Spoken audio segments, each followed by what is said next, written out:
So, Chris, about to launch back into the IRB World Series, Wellington coming up. It's been a pretty good hunting ground for England recently. You boys got to the final there last season. Are New Zealand going to be the team to beat again this year?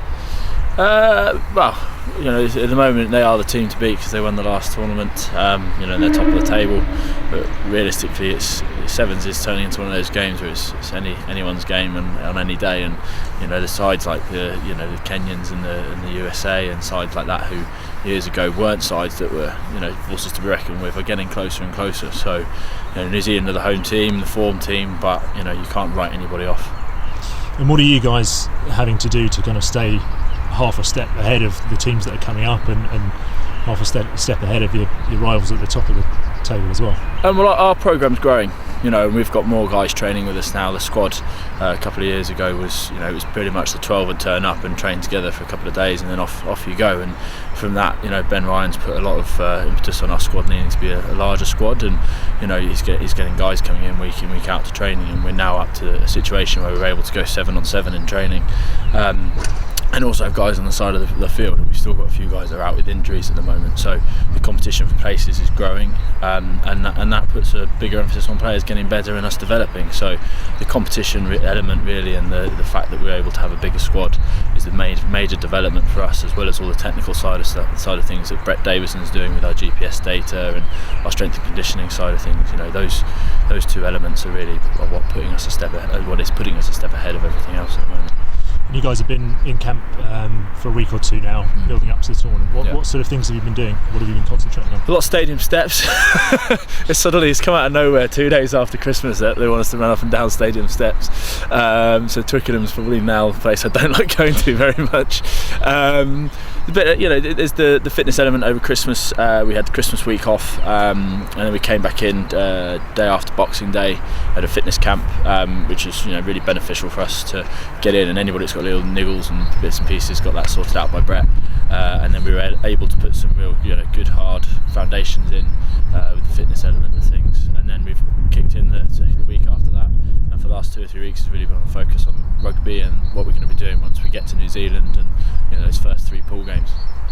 And we mentioned the success England have had down in Wellington before. You were part of that team in 2009 who were like 19-0 down at half time. Something like that, yeah. Came back and won it 21-19. Yeah. What are your memories of that game, that last minute try by Damu? I was actually on the touchline at the time. I'd been subbed off by Ben, and I remember being angry because I was being subbed off and I didn't want to be off the field and we were losing. And then all of a sudden I remember seeing Kev kick the ball away, and I was like, what are you doing, man?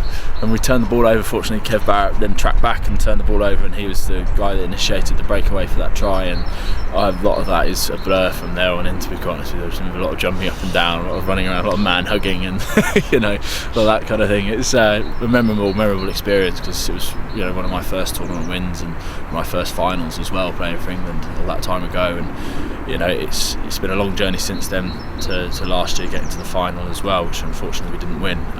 But it was definitely a stepping stone, I think, for the direction of how we've developed as a sevens nation, and that was a real sort of turning point for us back in the day, back in 2009, to where we are now, really. And there are a few guys in the squad still who were involved in that game. Damu, yourself, Rodders. How important is it to have those kinds of memories, winning memories at tournaments, especially when they're so far away from home?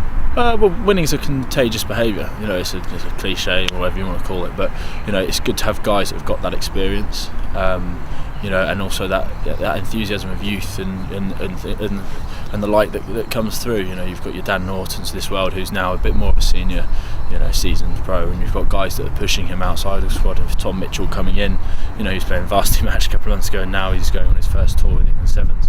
But those guys have come in, and they sort of learn off us in some respects because we've got the experience and we've been there. We've won a few tournaments and played in finals, and we've been around the world countless times. But also it's about us learning off them.